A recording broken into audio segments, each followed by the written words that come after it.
Captain Midnight.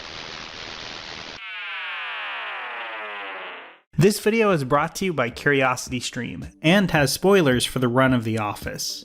It feels a little weird to start a video about an episode of TV I love with something negative, but I'm gonna do it anyway. I think most can agree that the US version of The Office didn't exactly go out on top. It really limped along after the departure of its star, Steve Carell. The show eventually transformed into a more cartoonish and less funny version of itself. Not exactly new for long-running sitcoms, but it was still pretty depressing to watch, especially when sitting through subplots like Pam almost having an affair with a cameraman. Remember that? That was actually a thing, I promise. To me, the last season of The Office that had the energy and high highs of the early years was season 4. Now, it's not perfect. It has some episodes that are an hour long because NBC just wanted to fill a bigger time slot, which resulted in some overlong episodes. But when it clicked, it really worked, giving us my favorite back-to-back episodes of the show, The Deposition and, of course, Dinner Party. And that's what I'm going to try to dig into today. What this classic episode does well, and why, even after all these years, I still put it among some of the best half hours of TV ever made. One of the smartest things about Dinner Party is the way that it builds on the episode before it. I think it's safe to say that without the deposition, the episode could have come off as too broad and over the top, even for Michael and Jan.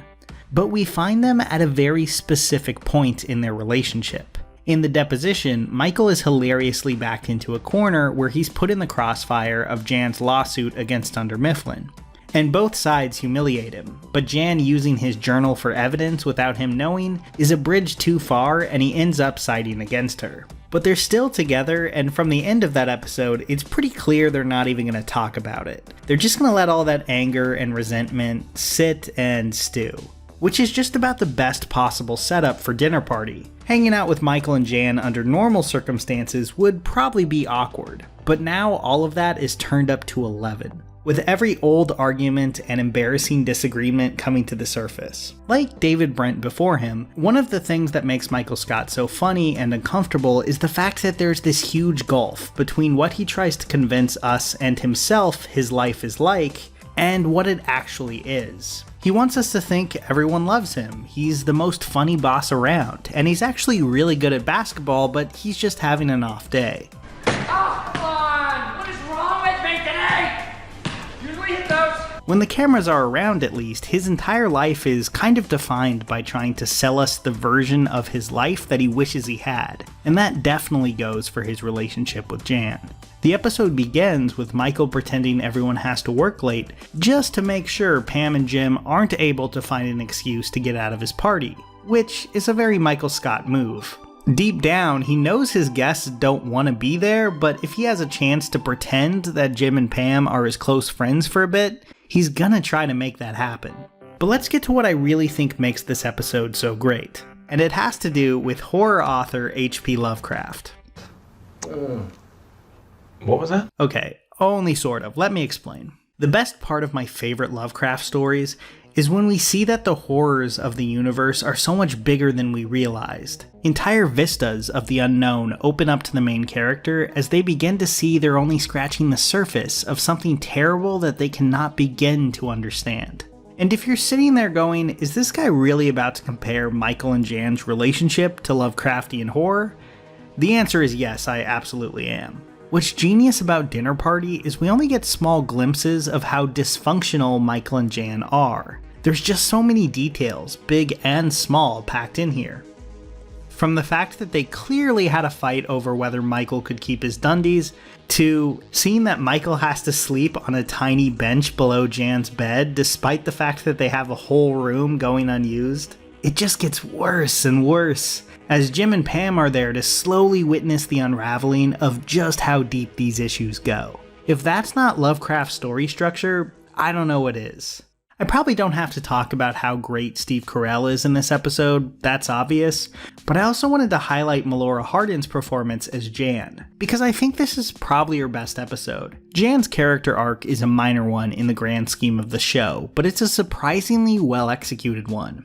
When we first meet her, she's purely there as a foil for Carell to bounce off of. The generic no-nonsense corporate business person. But starting in mid-season 2, the show really starts to crack that facade, showing us a character who's barely holding things together, going through a messy divorce, and who obviously has a ton of issues she's trying to shove deep down and just not acknowledge at all. Which kind of makes her the perfect awful match for Michael. Like most of the rest of the cast, Jan would slowly get more cartoonish and two-dimensional over the years, but I actually don't think that's the case in Dinner Party. She does and says some very over-the-top stuff here, but it all feels in service of the character, not just a cheap gag. I don't think later seasons of The Office would have included this moment at the end where Jan tries and fails to glue the Dundee she threw back together. It's a funny, humanizing moment, and more than a little sad, which is always where The Office operated best in those early years. There's so many stray lines in this episode that I laugh about to this day. Maybe the biggest one is, And then when you said you definitely didn't want to have kids, what, reverse back? Snip, snap, snip, snap, snip, snap. It just suggests so much about what Michael's life has been outside of The Office. Just really bleak and hilarious at the same time. Dwight and Andy are two characters who I tire of pretty easily, and I think they take over the show in a pretty bad way later on, but they're both used well here. Andy is mostly just playing the straight man to Angela, who takes every opportunity she has to snipe at Pam. And Dwight saying that his relationship with his childhood babysitter is purely carnal will never not make me laugh. Maybe even better than that though is the way that Pam is used in Jan and Michael's uncomfortable psychosexual mind games. Jan is always using her relationship with her old assistant Hunter to make Michael jealous. And again, I have to applaud Hardin here because her awkward dancing is just incredibly uncomfortable. It makes you want to hide under the couch. But it's clear that Michael has been doing the exact same thing, using Pam to make Jan mad. The difference, obviously, is that Michael never actually slept with Pam. And the scene where Jan calls Angela and Pam into the kitchen and Angela immediately tries to throw her under the bus, I've noticed how you look at him at the office. is more subtle than some of the big blowout arguments, but probably even more uncomfortable. I've always loved well-done cringe comedy. Those early seasons can be really hard to watch in a good way. The show would kind of lose that edge eventually, but Dinner Party is definitely a great example of it. Almost every moment in this episode has Jim and Pam stepping farther and farther into these awful situations. From Michael pitching Jim on investing in Jan's candle business, or Jan letting Pam know the food will be ready in about 3 hours. I really do think that cringe comedy taps into that same part of us that enjoys horror movies. And this episode may be the show's best example of that. It's a train wreck you can't look away from. And ultimately, I kind of wish The Office ended here. Don't get me wrong, there's a decent chunk of episodes after this that I really like. I mean, Chair Model is literally the next episode, and I think that's another highlight of the season. But this montage at the end is great. Like, this is how I wish the show went out. Not with everyone's lives becoming amazing, Michael becoming this like Zen guy who has everything figured out, Jim moving into this like really cool job. That always felt like too much to me. The heart of the show, I think, was always watching these characters just try to get through the day, working this boring job and putting up with all the small indignities of work, but also taking the moments of happiness and connection where they could find them. And that's exactly what this final montage is. These aren't big moments, and they're definitely not the kind of syrupy sweet, everything turns out great scenes that the show actually ended with. But they feel true to these characters in a way that those didn't. And I think they put the perfect cap on the best episode the show ever did.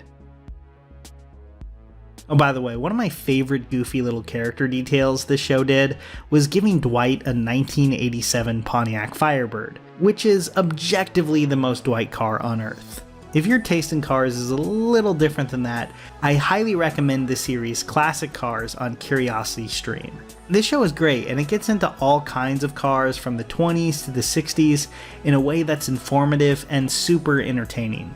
And you can only check it out on Curiosity Stream. That's the place to go for documentaries, but that's not all you'll get. By signing up for Curiosity Stream's annual membership, you'll also be getting Nebula, a great new service made by independent creators like Lindsay Ellis, Just Right, Patrick H. Willems, and me. It's a way to go beyond the demands of YouTube's algorithm and create something new. So you can support a lot of independent creators and get tons of high quality documentaries just by signing up for their annual membership. It's only $19.99 for the entire year. Get access to all of that and a free trial by going to curiositystream.com/CaptainMidnight, which you'll find a link to in the description and pinned comment below. Here's a special tip for the fellas and girls who have not already joined Captain Midnight's new 1940 Flight Patrol. You'd better hurry up and join at once because there's a big adventure ahead. The thing to do now is to get started because we're going to have not only barrels of fun, but loads of free gifts and prizes too.